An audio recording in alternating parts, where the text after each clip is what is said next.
Praise the lord, హల్లెలూయా.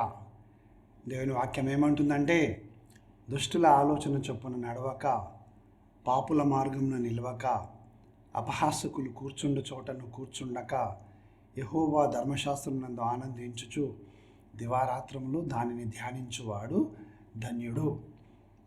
ఈ విధంగా దేవుడు తాను ప్రేమించినటువంటి వారిని, ఆయన సంకల్పం చొప్పున పిలుచుకున్నటువంటి వారిని, మరి జగత్తు పునాది వేయబడక పూర్వమే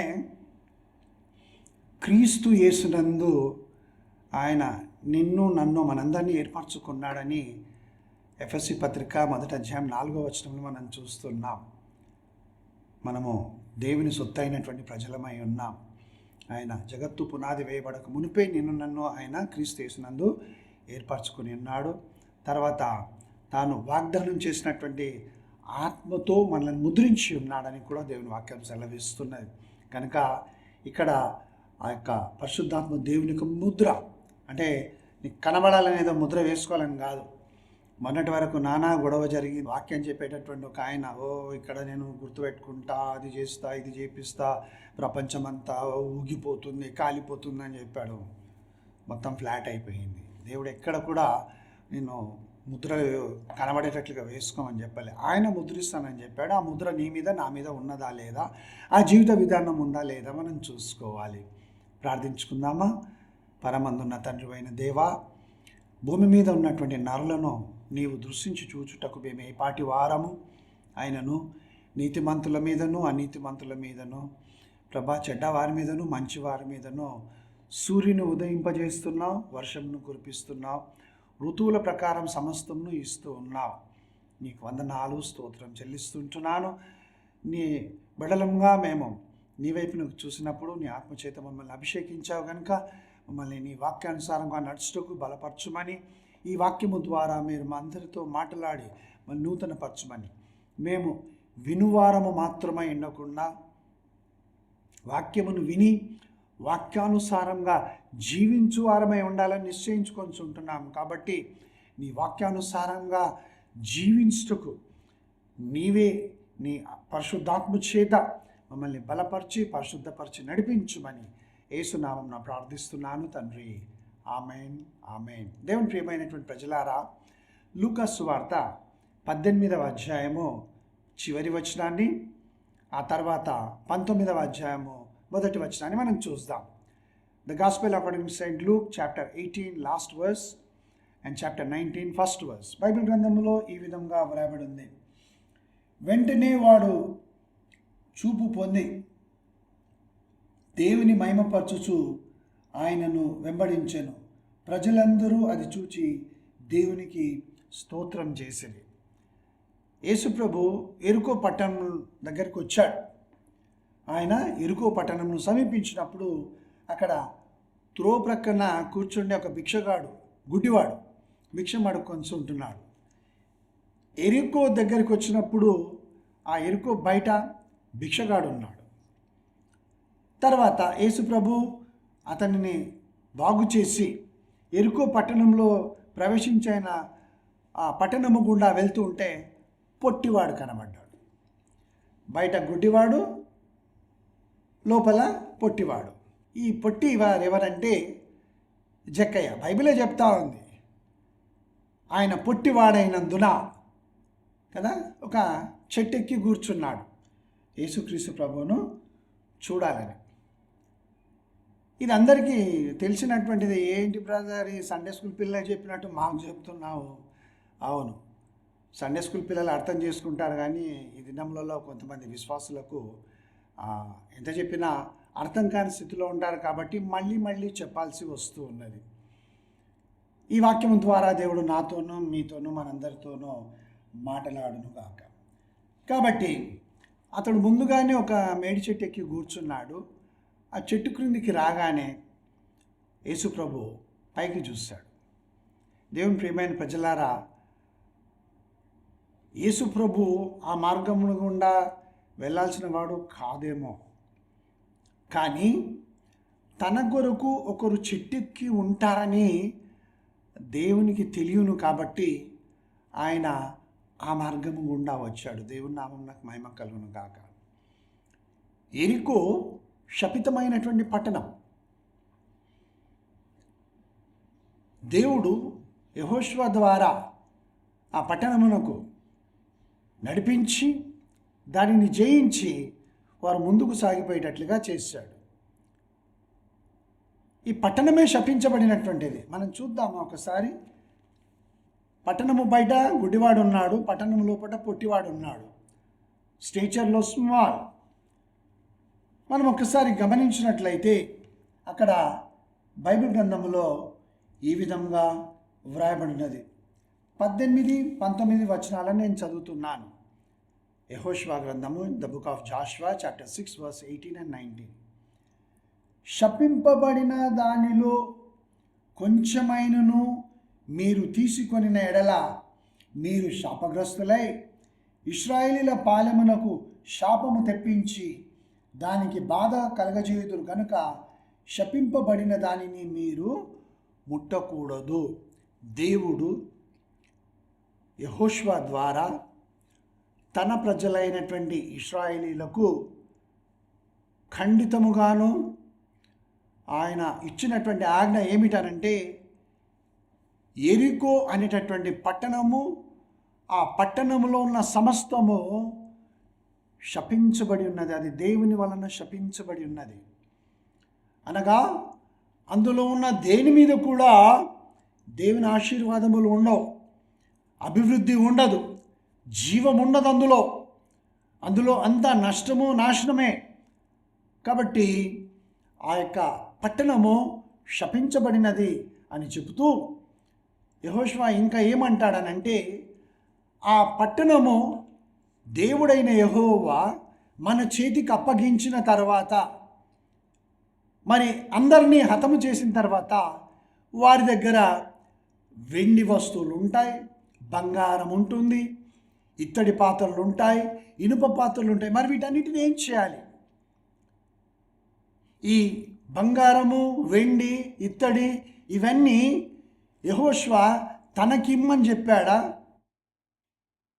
తన గుడారములో తనకు, తన కుటుంబీకుల కొరకు, తాను చేస్తున్నటువంటి పని కొరకు కావాలని చెప్పాడా యెహోషువ? లేదు. 19వ వచనం చూడండి ఏమంటూ ఉన్నాడో ఇక్కడ. వెండియు, బంగారును, ఇత్తడి పాత్రలను, ఇనుప పాత్రలను యెహోవాకు ప్రతిష్ఠితములగును. దేవుని నామం నాకు మహిమ కలుగును గాక. ఇది దేవుని యొక్క ఆజ్ఞ. ఈ ఆజ్ఞ యెహోషువ ద్వారా ఇశ్రాయేలు ప్రజలకు ఇచ్చాడు. ఏమిటనంటే, శపించబడినటువంటి ఆ పట్టణములోని బంగారము కానీ, వెండి కానీ, ఇంకా వేరువేరు పాత్రలు, ఇనుపవైనా ఇత్తడివైనా అవన్నీ కూడా శపించబడినవి. మరి దానిని ఏం చేయాలి? ఆ పట్టణంలో వదిలిపెట్టకూడదు. వాటన్నిటినీ తీసుకొని వచ్చి యెహోవా ధనాగారములో నుంచవలెను. హల్లెలూయా, ప్రైజ్ ద లార్డ్. ఒక గొప్ప సత్యమును మీరు చూస్తున్నారు. ఏమిటనంటే, ఆ వెండి, బంగారము ఏదైతే ఉన్నదో, ఇనుపవి, ఇత్తడివి ఏవైతే ఉన్నావో వాటన్నిటినీ కూడా యెహోవా ధనాగారములో ఉంచాలి. ఈ దినమున ఎవరైనా ఈ విధంగా వెండి, బంగారము, ఇత్తడి, ఇనుము ఉంటే దాంట్లో ఏమేమి కావాలంటారు? బంగారము, వెండి మాత్రమే. ఇత్తడివి, ఇనుపవి ఎవరికి కావాలండి? వద్దు. కానీ అవి దేవునికి ప్రతిష్ఠితమైనవని చెప్తాడు. ప్రతిష్ఠితమైనటువంటి వస్తువులు అవి దేవునికి. కాబట్టి మీరు దానిని ఎక్కడ ఉంచాలా? ఏ మానవుడు వాటిని తీసుకోవడానికి వీల్లేదు. వాటిని మీరు ముట్టొద్దు. అవి యెహోవా ధనాగారం. ఇప్పుడు భూమి మీద యెహోవా ధనాగారం ఎక్కడున్నది చెప్పండి మీరు? ధనాగారం అనగా ఆయన కొరకు, ఆయన సేవలో ఆ ధనాగారం ఉంటుంది. కాబట్టి ఆ పరిచర్య, ఆ దేవాలయమునకు సంబంధించినంత వరకు అవి ఉపయోగింపబడడానికి కాదు, అక్కడ ఉండాలి అంతే. అవి అక్కడ ఉంచబడాలి, వాడుకోవడానికి కాదు అని స్పష్టంగా దేవుడు యెహోషువ ద్వారా మాట్లాడుతూ, మళ్ళీ ఈ యొక్క పట్టణమును వారు పట్టుకున్న తర్వాత వారు ఏం చేశారంటే 24వ వచనం, అప్పుడు వారు ఆ పట్టణమును దానిలోని సమస్తమును అగ్ని చేత కాల్చివేసి వెండిని, బంగారును, ఇత్తడి పాత్రలు, ఇనుప పాత్రలను మాత్రమే యెహోవా మందిర ధనాగారములో ఉంచిరి. ఎక్కడ ఉంచారండి? యెహోవా ధనాగారముల్లో ఉంచారు, వాటిని వాడలేదు. దేవుని ప్రియమైన ప్రజలారా, జాగ్రత్త. నీ ఇంటిలో ఉన్నవి, నా ఇంటిలో ఉన్నవి, బంగారము కానీ, వెండి కానీ, ఇత్తడి పాత్రలు కానీ, ఇనుప పాత్రలు కానీ, అవి శపించబడినటువంటివి కావు. దేవుడు నిన్ను, నన్ను, మన కుటుంబాలను దీవించి, మన చేతుల కష్టతను ఆశీర్వదించి, ఆ యొక్క వెండి బంగారమును సంపాదించుకొనడానికి ఆయన సామర్థ్యమును మనకు కలుగజేశాడు. మన చేతుల కష్టార్థం దీవించి ఆస్వాదించి ఇచ్చాడు. కాబట్టి మన దగ్గర ఉన్నవి శపించబడినవి కావు, మన దగ్గర ఉన్నటువంటివి ఆశీర్వదించబడినటువంటివి. కాబట్టి మనం వాటిని వాడుకోవచ్చు. నా ఇష్టం అది, నాకెవరు చెప్పడానికి వీల్లేదు. గనుక యెహోషువ ఏమంటున్నాడంటే, ఇవన్నీ ధనాగారంలో ఉంచిన తర్వాత 26వ వచనంలో మనం చూస్తాం. ఆ కాలమున యెహోషువ జనుల చేత శపథము చేయించి వారికి ఇలాగ ఆజ్ఞాపించాను, ఎవరు యెరికో పట్టణమును కట్టించపూనుకొనునో వాడు యెహోవా దృష్టికి శాపగ్రస్తుడగును. అనగా ఏదైతే దేవుడు శపించాడో మరలా దానిని మనం నిర్మించకూడదు, వాటిని మనం తీసుకోకూడదు. ఆ తర్వాత వాడు దాని పునాది వేయగా వాని జ్యేష్ఠ కుమారుడు చచ్చును, దాని తలుపులో నిల్వనెత్తగా వాని కనిష్ఠ కుమారుడు చచ్చును. ఈ విధంగానే జరిగింది. రాజుల మొదటి గ్రంథము 16వ అధ్యాయం 34వ వచనం మనం చూస్తాం. అక్కడ యెరికో పునాదులు మళ్ళీ వేయబడడానికి, తలుపులు నిలబెట్టడానికి చేసినప్పుడు చనిపోయారు వాళ్ళు. కానీ ఈ శపించబడిన దానిని ఆకాను అనేటటువంటి ఒక అతను మంచి షీనారు వస్త్రాన్ని, తర్వాత బంగారం తీసుకొని తన డేరాలో దాచుకున్నాడు. అప్పుడు ఇశ్రాయేలీలకు మహా గొప్ప ఘోరమైనటువంటి అపజయం కలిగింది. కొద్దిమంది మాత్రమే ఉన్నటువంటి ఆ యొక్క పట్టణంను పట్టుకోవడానికి వీరు వెళ్తే ఇశ్రాయేలీలలో 3000 మంది హతమైపోయారు ఒక దినమున. తర్వాత దేవుడు చెప్పాడు, శపితమైనది మీ మధ్యలో ఉన్నది, కాబట్టి మన మధ్యలో శపితమైనది మన ఇంటిలో కానీ, మన చుట్టూ కానీ, ఎక్కడ కానీ ఉండకూడదు. మన దగ్గర ఏది ఉండకూడదు. శపించబడినటువంటిదే దేవుని ధనాగారంలోనికి తీసుకొని రావాలి. కానీ దినమున ఏమి వింటూ ఉన్నారు మీరు? ఒకసారి ఆలోచించండి. దేవుని ధనాగారంలోనికి తీసుకొని రమ్మని QR కోడ్లు, ఆ తర్వాత రకరకాల UPIలు, ఇప్పుడు అవన్నీ పోయాయి. మొత్తం బంగారం ఇచ్చేసి బాగుంది కదా, దేవుని సేవ చేస్తున్నామని చెప్పేసి ఎంత చక్కగా మనము ప్రజలను ఈ విధంగా నడిపించవచ్చును. ఈ విధంగా ఉన్నటువంటి ఈ యొక్క పాడుబడిపోయినటువంటి పట్టణమే యెరికో, శపించబడినటువంటి పట్టణము. వెలుపల గుడ్డివాడు అంటే వాడు ఏమీ చూడలేడు, లోపల పొట్టివాడు వాడు ఏమీ కనబడదు వానికి. ఇలాంటి స్థితిలో ఉన్నటువంటి వారికి వారు గుడ్డివాడు గుడ్డివాడినే వెంబడిస్తాడు. గుడ్డివాని దగ్గరికి వెళ్ళి ఇద్దరు గుంటలో పడతారు, నరకమే. ఆ తర్వాత కళ్ళున్నాయి నేను చూస్తానని అనుకుంటాడు, కానీ ఆ తర్వాత అతనికి ఏ విధమైనటువంటి నష్టం జరుగుతుందో ఈ శపించబడిన దాంట్లో ఉంటే అది మనము ఈ వాక్యంలోనే చూస్తాం. ఈ జక్కయ్యను చూడగానే యేసుప్రభు అక్కడ ఆగిపోయాడు. జక్కయ్య చెట్టెక్కి ఉంటాడని దేవునికి తెలుసు కాబట్టి ఆయన అలా వచ్చాడు. నికోదేమో తనను వెతుక్కుంటూ వస్తాడని యేసుప్రభుకు తెలుసు. అందుకే రాత్రిపూట ఒంటరిగా యేసుప్రభు కూర్చొని నికోదేము కొరకు ఆయన వేచి చూస్తూ ఉన్నాడు. అది దేవుని యొక్క ప్రేమ. నిన్ను చూడాలని, నీతో మాట్లాడాలని, నీకు సత్యమును బోధించాలని. మనుషులు నీకు బోధించారు సత్యం, అబద్ధాలే చెప్తారు నీకు. అబద్ధాలే వింటూ ఉన్నాం మనం. మోసపరచు, భ్రమపరిచే ఆత్మ ఈ దినమున పనిచేస్తున్నది. ఎక్కడ?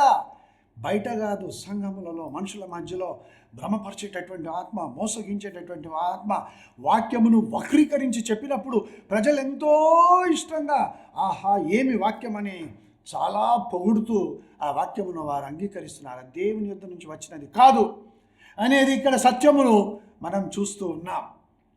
జాగ్రత్త. జక్కయ్య దగ్గరికి రాగానే యేసుప్రభు పైకి చూసి, జక్కయ్య దిగిరా, నేడు నీ ఇంటికి రక్షణ వచ్చిన్నది. దేవుని ప్రియమైన ప్రజలారా, ఎప్పుడైనా ఆలోచించావా? యేసు ప్రభు నా ఇంటిలోనికి రాకముందే నాకు రక్షణను కలగజేశాడు. ఆయన ముందుగానే నన్ను ఏర్పాటు చేసుకొని ఉన్నాడు. నన్ను, నా కుటుంబాన్ని దీవించి ఆస్వాదించడానికి, ఆత్మలను రక్షించడానికి, విడిపించడానికి ఆయన తన నిత్య సంకల్పము చొప్పున నన్ను ఏర్పాటు చేసుకొని ఉన్నాడు అని ఎప్పుడైనా ఆలోచించావా? మందిరానికి వెళ్తాం, ఫాస్టింగ్ ప్రేయర్స్కి వెళ్తాం, సువార్త దండయాత్ర అంటూ వెళ్తాం. ఇప్పుడు ఎవరు చేయడం లేదులేండి, ఏదో మాట వరుసకే. ఉజ్జీవ కూటాలు మండిపోతున్నాయంట, మండిపోతున్నాయి. ఏం మండిపోతున్నాయో వాళ్ళకే తెలియదు. కాబట్టి జక్కయ్య ఆయన త్వరగా దిగివచ్చి ఏం చేస్తున్నాడంటే యేసుప్రభువును తన ఇంటిలోనికి తీసుకొని వెళ్ళాడు. నీ హృదయం అనే తలుపును తట్టుచున్నటువంటి ఆ దైవకుమారుని స్వరమును నీ వినుచున్నావా? విని తలుపు తీస్తూ ఉన్నావా? అంటే ఏమంటున్నాడు ఆయన? దుష్ట ఆలోచన నడవకు, పాపులు నడిచే మార్గంలో నిలవకు, అపహాసకులు కూర్చుండే చోట కూర్చుండకు. యెహోవా ధర్మశాస్త్రమును ఎవరైతే దివారాత్రం ధ్యానిస్తారో వారితో కూడా నీవు ఉండు. కానీ నీ సహవాసం ఎవరితో? నా సహవాసం ఎవరితో? ఎవరితో నేను నడుస్తున్నాను? ఎవరితో పరిగెడుతున్నాను? దేని కొరకు నేను కూర్చొని ఉన్నాను? ఏమి వేచి చూస్తూ ఉన్నాను? నేను పరీక్షించుకో. ఈ దినమున నేను కూడా నన్ను నేను పరీక్షించుకుంటా. కాబట్టి జక్కయ్య లాంటి మారు మనసు పొందినటువంటి విశ్వాసి నాకు తోడైతే ఎంత బాగుండును. యేసు ప్రభు ఆయనతో మాట్లాడినప్పుడు పశ్చాత్తాపపడి మారు మనసు పొందినటువంటి పాపి, బైబిల్లో ఉంది పాపి అయిన మనుషుడు అని నేను అనడం లేదు, పాపి అని ఎవరిని అనడం లేదు. బైబిల్లో ఉంది పాపి అయిన ఇంట బస చేయడానికి ఈయన వెళ్ళాడని చెప్పేసి యేసుప్రభుని గురించి మాట్లాడుకున్నారు జక్కయ్యను చూసిన తర్వాత. కాబట్టి ఎవరితో నా సహవాసం, ఎవరి స్నేహితము నీవు కోరుకుంటావు? చాలా ధనవంతుడైనటువంటి వాడు, మంచి కార్లలో తిరిగేటటువంటి వాడు, ఆహా బిఎండబ్ల్యూలు 10 ఉన్నాయండి, రెడ్ కార్పెట్ మీద, గ్రీన్ కార్పెట్ మీద తప్ప మా సేవకుడు నడవడు. ఆయనకి ఎప్పుడూ కూడా ఒక్కడే చాలా పెద్ద 4 బెడ్రూమ్లు ఉన్నటువంటి పెద్ద హోటల్ రూమ్ కావాలి. వాళ్ళు వెళ్ళినప్పుడు పెద్ద పెద్ద హోటల్స్లో, ఫారిన్ కంట్రీస్లో ఉంటారు. దేవుడు ఎంతగా దీవించాడు. ఇవి కాదు దీవెనలు, చెప్పాలి లెక్క. ఒక దినమున తప్పించుకోలేరు ఎవరినూ కూడా. ఎందుకంటే పనివాడు జీతమునకు పాత్రుడే, కానీ వచ్చిందంతా నా కొరకే అని కట్టెలు కట్టుకొని కూర్చొని ఉండమని చెప్పలే దేవుడు. నేను చూస్తూ ఉంటాను, వింటూ ఉంటాను, సాక్ష్యాలు చెప్తూ ఉంటారు. బాధతో సాక్ష్యం అంటే దేవుని మందిరంలో నిలబడి కాదు, బయట ఉండి చెప్తూ ఉంటారు. మేము చాలాసార్లు ఎన్నో ప్రోగ్రామ్స్ మేము స్పాన్సర్ చేశామండి, ఎంతగానో కానుకలు ఇచ్చాం మేము. కానీ మా కష్ట సమయం వచ్చినప్పుడు మేము అడిగితే కనీసము మమ్మల్ని కలవడానికి కూడా సుముఖత చూపించలేదు, మమ్మల్ని దగ్గరికి కూడా రానివ్వలేదు. అప్పుడేమో రండి రండి అని తీసుకొని వెళ్ళి కూర్చోబెట్టి మేము ఇచ్చిన వేల డబ్బులు తీసుకున్నారు. ఇప్పుడు కనీసము దగ్గరికి వెళ్తే తల మీద చేయి పెట్టి ప్రార్థన చేస్తాడేమో అనుకుంటే అది కూడా చేయలేని సేవకుడు. నేను కూడా ఇలాంటి స్థితులను అనుభవించినటువంటి వాడినే. అవన్నీ వింటూ ఉంటే వారు విశ్వాసంలో నుంచి తొలగిపోయారు. వీళ్ళింతే ధనమును సంపాదించుకోవడానికి మాత్రమే వీరు వాక్యం చెప్తున్నారు, అది నిజమైన వాక్యం కాదని విశ్వాసులే సాక్ష్యం ఇస్తున్నారు. అక్కడి నుంచి బయటకు వచ్చేసి ఇలా ఎంతమంది ఉన్నారో మనకు తెలియదు. వెళుతున్నారు, ఆయా ఫెలోషిప్స్కి, సంఘాలకు వెళ్తున్నారు, కానీ వారు ఎలాంటి హృదయం కలిగి ఉన్నారో, ఎంత బాధల్లో ఉన్నారో ఎవరికీ తెలియదు. కాబట్టి జక్కయ్య తన ఇంటిలోనికి వెళ్ళిన తర్వాత యేసుక్రీస్తు ప్రభుతో ఈ విధంగా నిలబడి, జక్కయ్య నిలబడి అని వ్రాయబడి ఉంది లూకాసు వార్త 19వ అధ్యాయం 8వ వచనంలో. జక్కయ్య నిలబడి, ఇదిగో ప్రభువా, నా ఆస్తిలో సగము బీదలకు ఇచ్చుచున్నాను. దేవుని నామం నాకు మహిమ కలుగును గాక. నిజమైన పశ్చాత్తాపమా జక్కయ్యది కాదా అనేది ఈ దినమున మనం ఒకసారి ధ్యానిస్తాం. చాలామంది పశ్చాత్తాపడతారు, ప్రార్థనలు చేస్తారు.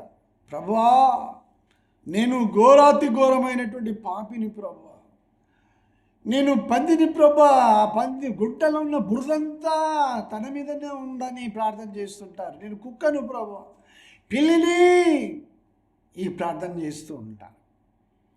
అంతే. బయటికి వెళ్ళిన తర్వాత మళ్ళీ అదే వీళ్ళు ఎక్కడ ఏమైతే ప్రార్థన చేశారో అదే స్వభావమును చర్చ్ లోపలనే కనబరుస్తారు. ఇతరులతో పోరాటం, ఆమెనా, నీకు తెలీదు ఆమె సంగతి, బయట నేను చెప్తానులే నీకు తర్వాత, నువ్వు ఫోన్ చేయి నేను చెప్తాను తన గురించి, ఆయననా, ఆమె భార్య ఎటువంటిదో నాకు తెలుసు. ఇలా ఇతరులను వేలెత్తి చూపించడము, దూషించడము, ద్వేషించడము, వారి మీద పగ పెంచుకోవడం, ఇవన్నీ జరుగుతూ ఉన్నాయి. ప్రార్థన మాత్రం నిజంగానే నేను పందిని అన్నవాడు నిజంగా పందిలాగానే ఉండిండొచ్చు స్వభావం. సత్యమే పలుకుతున్నారు వాళ్ళు. మరి మారు మనసు ఎక్కడ, పశ్చాత్తాపం ఎక్కడ? ఇదిగో జక్కయ్య తాను పాపినని ఒప్పుకుంటున్నాడు. ఒప్పుకొని ఏమంటున్నాడనంటే, ఇదిగో నా ఆస్తిలో సగము బీదలకు ఇచ్చుచున్నాను. ఇది క్రియ. పశ్చాత్తాపము నోటి మాట, క్రియ ఇది మనము చూస్తున్నాం. ఒక్కసారి మీరు లేవియ కాండము 6వ అధ్యాయము, లెవిటికస్ చాప్టర్ 6 verse 4.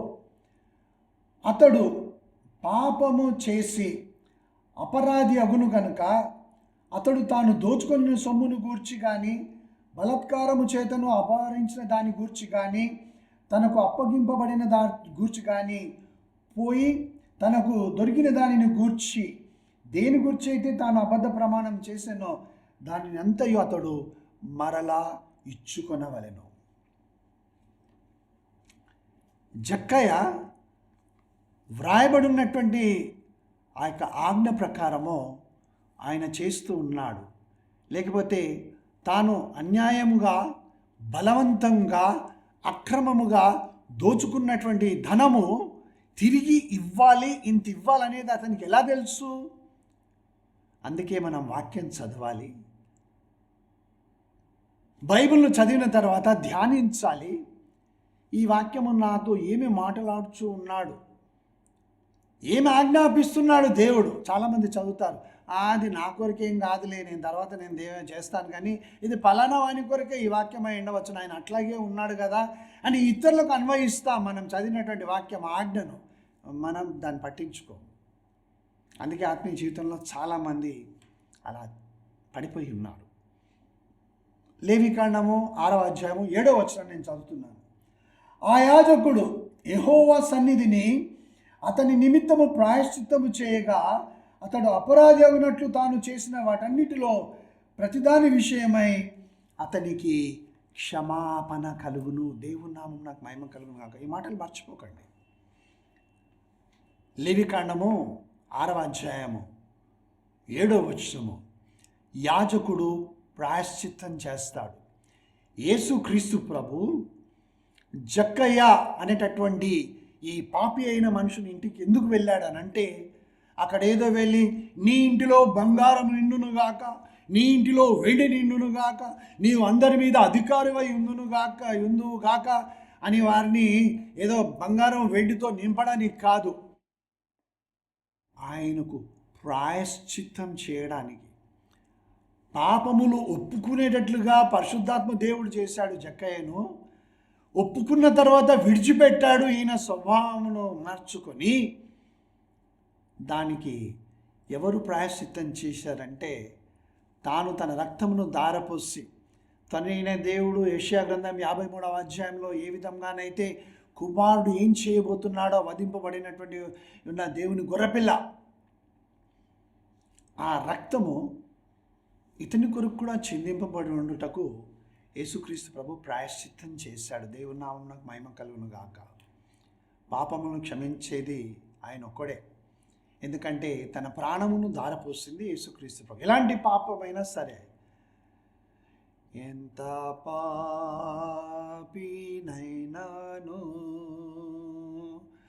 యేసు చేర్చుకొనెను,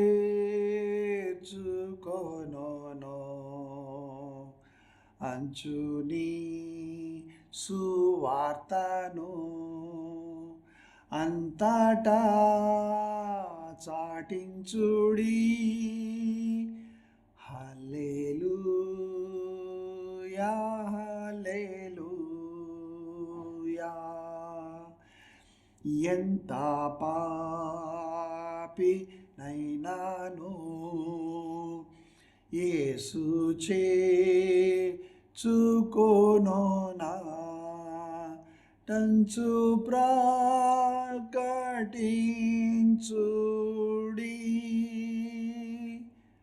ఆయన తన పాపములను ఒప్పుకొని పశ్చాత్తాపపడుట మాత్రమే కాదు, తీసుకున్న దాంట్లో నుంచి సగము ఇచ్చేశాడు. ఎవరి దగ్గర నేను ఏ విధంగా తీసుకున్నానో వాటన్నిటిని అన్యాయంగా తీసుకుంటే, నేను ఆస్తిలో సగం బీదలకు ఇస్తున్నా, అన్యాయంగా దేన్ని తీసుకునేలా అతనికి 4 మరలా చెల్లించునని ప్రభుతో చెప్పాను. అప్పుడు యేసుప్రభు ఏమన్నాడు? ఇతడు నిజముగా అబ్రహాము కుమారుడే. బ్రదర్, వాళ్ళు యూదులు కాబట్టి అబ్రహాము కుమారులు, మనకెందుకు ఇది అని కొంతమంది అనకపోలేదు, అంటారు కూడా.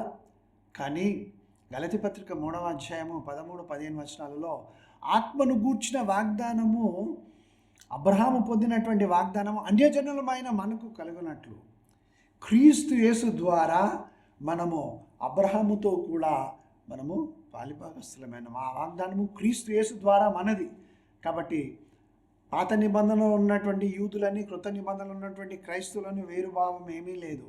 మనమందరము యేసునందు దేవుని విడలమై ఉన్నాం, అంతే. కనుక దేవుని ప్రియమైనటువంటి ప్రజలారా, ఈ యొక్క జక్కయ్య అన్నింటినీ ఆయన అన్యాయంగా తీసుకున్న వాటిని, బాధపరిచి తీసుకున్నటువంటి వాటిని, మోసం చేసి బలవంతంగా తీసుకున్నటువంటి ధనమును, ఆస్తిని మొత్తం కూడా తిరిగి తాను ఇచ్చేసేసి తనలో ఉన్నటువంటి పాపభారం ఏదైతే ఉన్నదో దానంతటినీ తీసి ఆయన పవిత్రుడయ్యాడు. అది యేసు ప్రభు చేసినటువంటి కార్యం. నేడు ఈ ఇంటికి రక్షణ వచ్చి ఉన్నది. అవును, నా ఇంటిలో, మీ ఇంటిలో నేను రావాలని నేను చెప్పడం లేదు, ఎందుకనంటే నీకు తీర్పు తీర్చడానికి నేనెవరిని. కాబట్టి నా ఇంటిలో యేసు ప్రభు వస్తే సమస్తమును కూడా నేను విడిచిపెట్టి, అన్యాయము మోసమైనటువంటి దానిని నేను ఉంచుకోకుండా, శపితమైన వాటిని బలవంతంగా అది వేరే దగ్గర నుంచి ఇస్తావా ఇవ్వవా, లేకుంటే నువ్వు ఇవ్వకపోతే నీకు శాపాలు కలుగుతాయనగానే భయపడిపోయి తీసుకొని వచ్చి కానుకలు ఇస్తున్నారు. ఈ దినముల లోపల దశంభాగాలు ఇస్తున్నారు. నేను విన్నాను, ఇవ్వకపోతే మీకు మేలు జరగదు, శాపమే, మీకు దేవుని సొమ్మును దొంగిలిస్తున్నారు అని చెప్పేసి. నిజమా?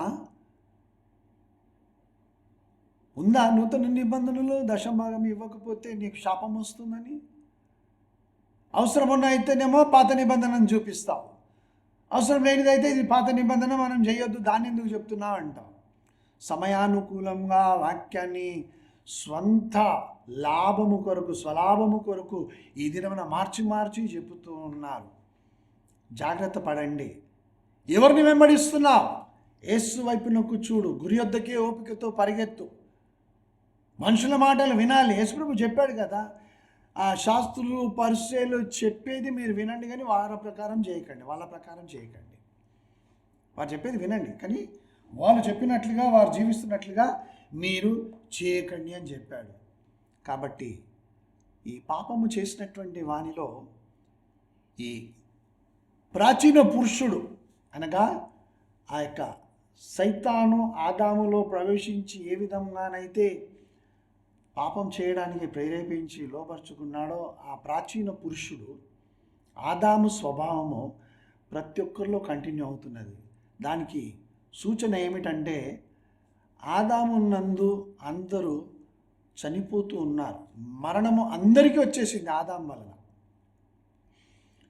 దేవుడైన యెహోవా ఏదైతే ఆయన చెప్పాడో, నీవు పండు తిను దినమున నిశ్చయంగా చచ్చెదవు అన్నాడో, ఆదాము ఆ పాపం చేసి ఆయన ద్వారా లోకంలో ఉన్న ప్రతి ఒక్కరికి మరణం వచ్చింది. కాబట్టి ఆదాము స్వభావం లోపలుండి ఎప్పుడు కూడా పాత వాటిని ఇది చెయ్యాలి, అది చెయ్యాలి, అది తినాలి, ఇది తినాలి, అక్రమమైన వాటిని చూస్తూ, దేవుడు ఏదైతే చేయకూడదని చెప్పాడో వాటన్నిటిని చూస్తూ ఈ లోక సంబంధమైన వాటిని ధనాపేక్ష, విగ్రహారాధనగా మార్చుకొని వారు వ్యభిచారము, లోభత్వము ఇవన్నీ కలిగి ఉండి దేవునికి విరోధంగా పాపం చేసి ప్రభా ప్రభా ప్రభా ప్రైజ్ ద లార్డ్ అంటూ అందరినీ చెప్పేసి తానేదో నీతిమంతుని భక్తిపరుణ్ణి చాలా గొప్ప వాక్యం చెప్పేటటువంటి వాడిని లేకపోతే చాలా పరిశుద్ధుడని చెప్పుకుంటే పరలోక రాజ్యంలోనికి ప్రవేశం ఉంటుందా? తండ్రి చిత్త ప్రకారము చేయువాడే పరలోక రాజ్యంలో ప్రవేశిస్తాడని యేసుప్రభు చెప్పలేదా? కాబట్టి తండ్రి చిత్త ప్రకారం నువ్వు చేయి, నేను చెప్పినట్లుగా కాదు. వాక్యం ఏం చెప్తుంది? తండ్రి చిత్తమును. కాబట్టి ప్రాచీన పురుషుడు లోపల ఉండి ఎప్పుడు కూడా పాతవాటిని జ్ఞాపకం చేస్తూ ఉంటాడు. అందుకే పశ్చాత్తాపడిన తర్వాత కూడా మారు మనసు పొంది అన్ని విడిచిపెట్టినాక కూడా ఇంకా అది నువ్వు చేయడం లేదు, కానీ మనస్సు ఆ వైపునకు లాగుతూ ఉంటుంది.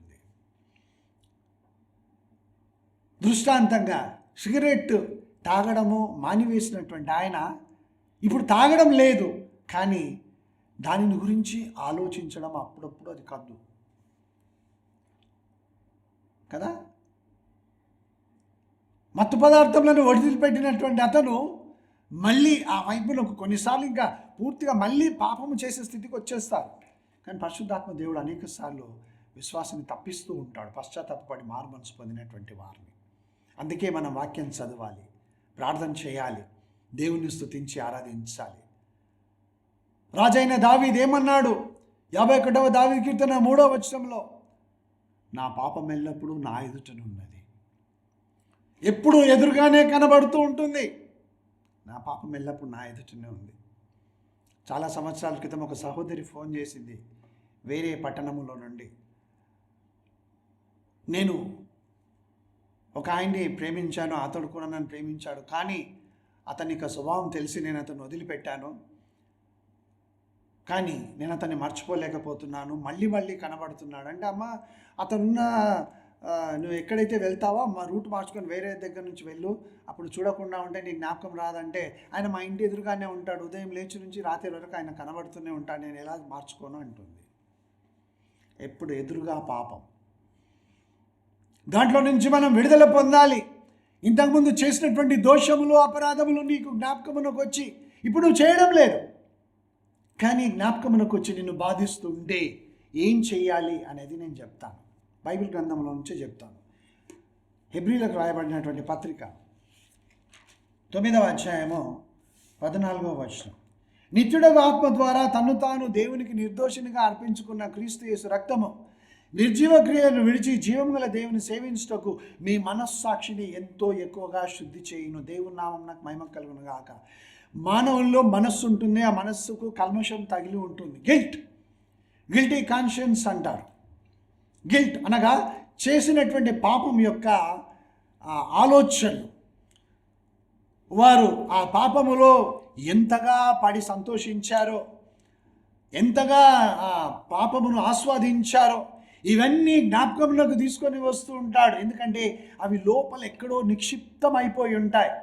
పశ్చాత్తాపడ్డాడు, మారు మనసు పొందాడు, అన్నిటినీ విడిచిపెట్టాడు, చేసిన పాపాలు చేయడం లేదు, అన్నిటినీ వదిలి దేవుణ్ణి సేవిస్తూ ఆరాధిస్తూ ముందుకు సాగిపోతాం. కానీ ఆ పాతవి జ్ఞాపకమునకు వచ్చి బాధిస్తూ ఉన్నాయి.